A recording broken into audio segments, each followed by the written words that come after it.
Okay, so we've got a modular component 3233, and it's pretty good shape. It has a wooden cover on it, which is vinyl coated. The cover is great shape. Pretty much flawless front.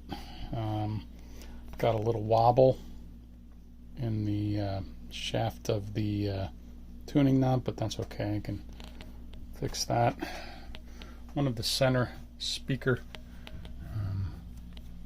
has come apart, which is common on these.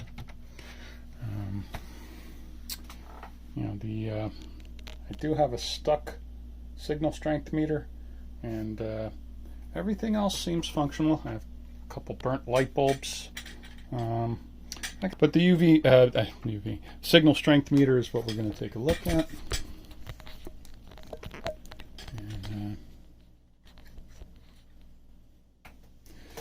So these do get stuck.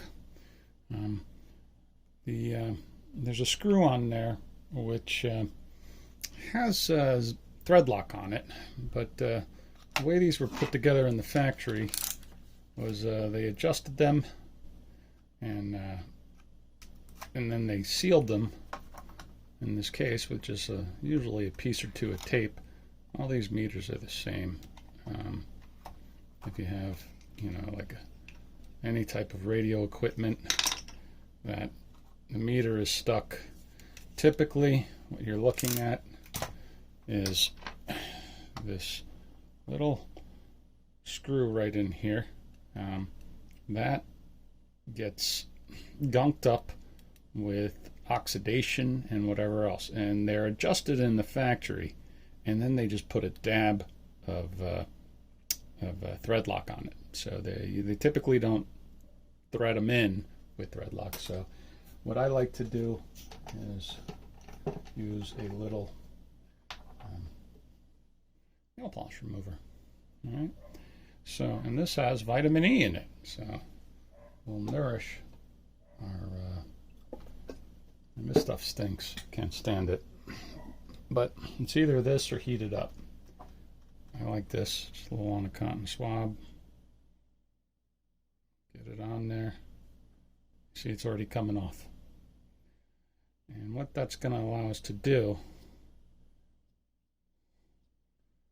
is, and you can see there's a very fine flat head. Sometimes you'll need to get in the back here too. This hole, sometimes there'll be some sort of glue in there. I don't see it, and this one looks like it's just on the front. So if you have your electronic screwdriver kit, if you don't, get one. Comes with many different thread and sizes. You should find one that's going to fit that. In fact, I don't even think I'll need the barrel. And just give it maybe. Oh, there we go. Come on, and definitely these are easy to strip too, so don't try to muscle it. And yeah, I think I need a little more. You can get this down in there. It does evaporate. As you can see, yep, see that? That gunk is getting cleaned up.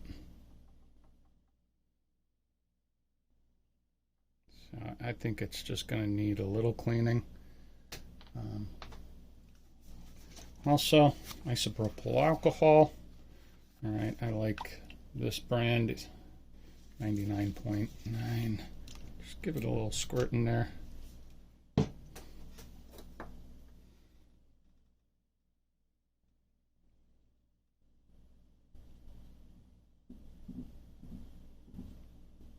You don't want to force this needle.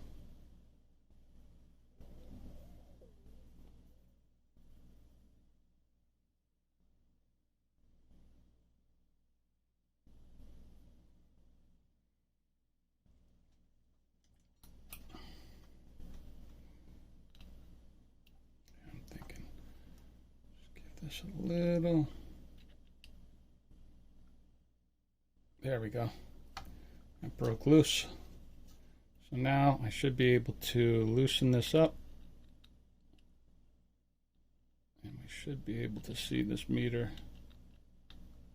come back to life. There we go.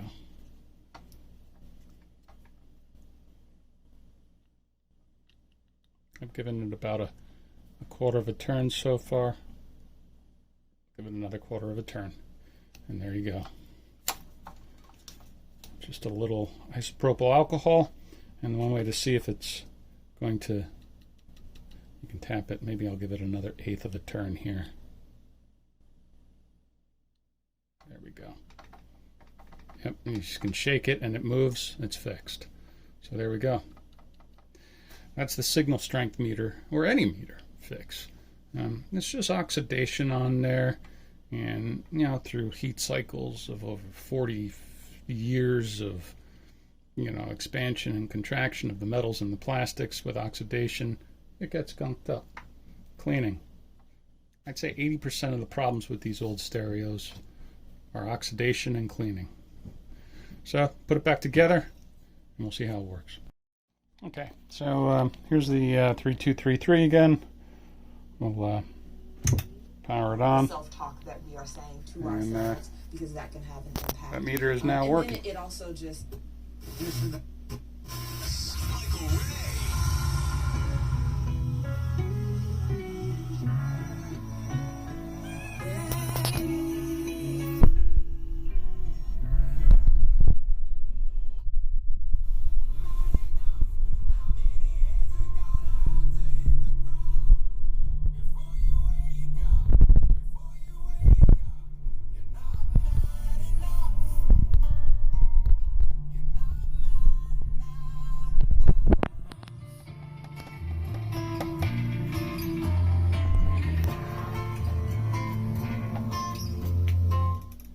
Okay, so this is a surprisingly well-built unit for a JCPenney special. I am going to put some LEDs in there. I just feel that it's not bright enough, but that's with any stereo from this vintage. I'll either go warm or bright white. I really don't care for blue. But just looking closely, it's pretty clean. It's all the caps are due for a swap. That's okay. Probably have all of them in my drawers here, but I will have to order some. I think these are 6800 UFs. I'll put some 7000 in there or something, and then we'll just go from there. But these are pretty common Motorola transistors. There's 2 on each channel, so it's nice that this is still solid state. This isn't STK packs. The SA401 that I traded this for, great unit. Sounds amazing, loud. But those STKs, anybody who knows anything about them, they just randomly go, and when they go, they go. They're not the most durable of things. I don't think you can beat solid state discrete components. So yeah. So we'll continue to put some lights in here, and I'll probably place some caps. We'll check back in. Okay, so got the meter all taken care of. I'll just have 2 small screws here to remove the diffuser plate, which is what houses the 8-volt bulbs. These are 8-volt wedge bulbs. I believe they're 300 milliamp. And I put my meter on them, 7.8 volts. So 8-volt LEDs. You could probably use some 12 volts if you have them laying around, as long as they're rated for 8 to 16. Like the 12-volt LEDs are usually rated 8 to 16, but these things are typically going to be very brittle. So I'll show you. I'll click it on real fast, and I'll show you which one is. Here we go. So it's this one right here. Okay, so that plastic is on there pretty good. It is old. So what we're going to do is we're trusty old tired hair dryer. I don't want to use a heat gun. Hair dryer should theoretically warm it up just enough that we can get it out of there. Okay, so I was able to heat it up, and it is nice and malleable now. I just thinking that, there we go. There it comes.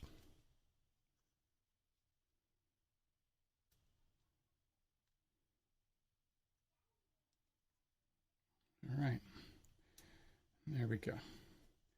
Now, what I want to do is I do want to test the theory of whether the bulb is bad or the pin is bad. These are wedge bulbs that they bend the legs off of. Typically these legs come out and then they bend up over. What they did is they just shot them straight through. So if the bulb is good, I can solder this and I save myself a trip to the hardware store. Let's go ahead and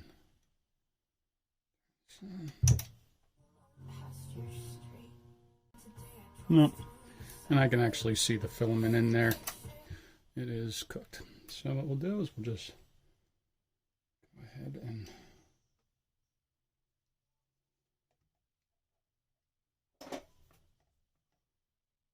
that off real close. That is an 8-volt wedge bulb. I think I'll go ahead and I'll pick up a pack of these and check back. Okay, I ran over to the hardware store before they closed for the night and got some 12 volt. They did not have any 8 volt, but they did have some 12 volt 4 watt T3 bulbs. So it's an 8 volt system. Will 12 volt work? Yeah, if you do Ohm's law, the current will be okay. Draw about half the current. So it theoretically should just the filaments will heat at less, and the bulb will be dimmer. So we'll give it a try and see how it works. Okay, so these bulb legs are really difficult to solder here. So what I do is I'm just gonna take some fine braided wire core, work that in there, twist them up. It's just going to allow for a better surface.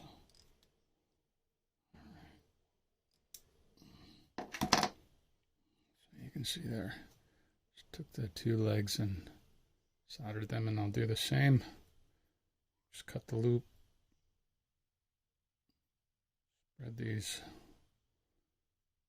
get some of your fine like 24 gauge braided wire. Just kind of twist it all in there. What it's going to do is that's going to give a nice junction.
go.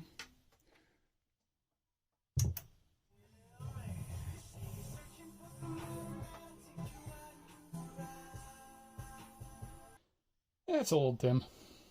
That's all right.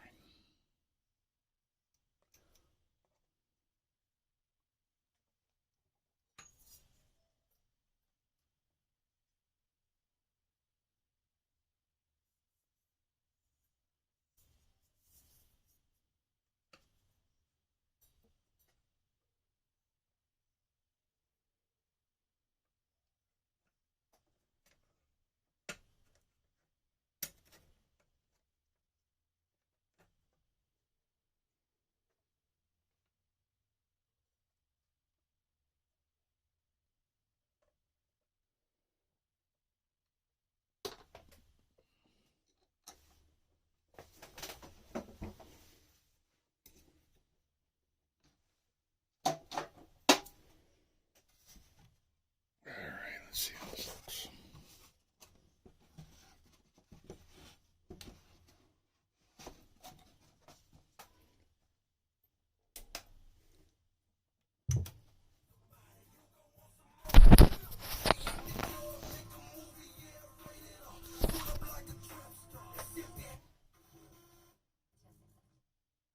In the United States, we want to buy your.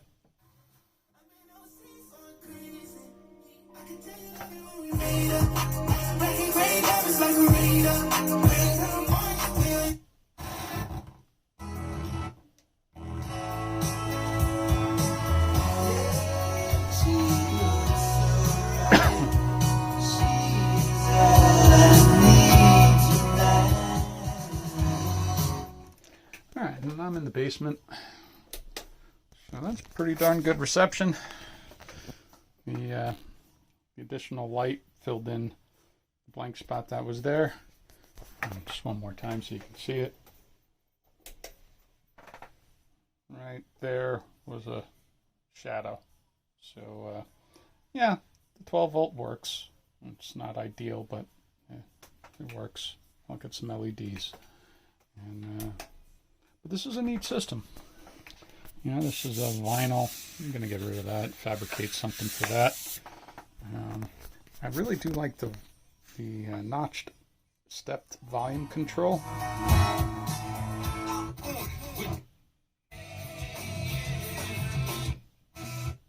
Hey, cancel your timeshare, you'll pay nothing. Were you lied to when buying a timeshare and want out? So we don't copyright. You can actually hear it.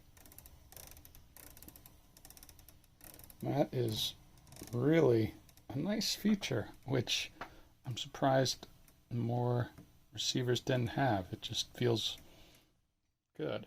The bass, mid-range, and treble. It's nice that they have a mid-range in here because depending on whether you have a two-way or three-way speaker system, you can really dial it in. And then interesting little thing here, they actually have something called the matrix mode on this. And what this does, there's an additional, you have speaker A, B, and then a front speaker. Or I guess, you know, is today considered center or back. And what it does, the matrix samples some signal from the left channel, some signal from the right channel, and sends it to the other speaker, the other speakers. So you're getting almost like a surround sound, which is pretty cool for like 1978. And they do have a scratch filter, low filter, FM muting, which is nice. Go through the dial without this, without all the scratch. Tone defeat, so you can turn off the tone control, and you can dual phono. You have a ceramic and a moving magnet, so one channel for each, and also tape 1 and tape 2. So for the time, this was a very nice receiver. I don't know why people badmouth them, but I like it. So yeah, one more time with the bulbs. I'd say that's So witnessed it, so it's not clear what happened. But he says if the peacocks were flying, it's like deer.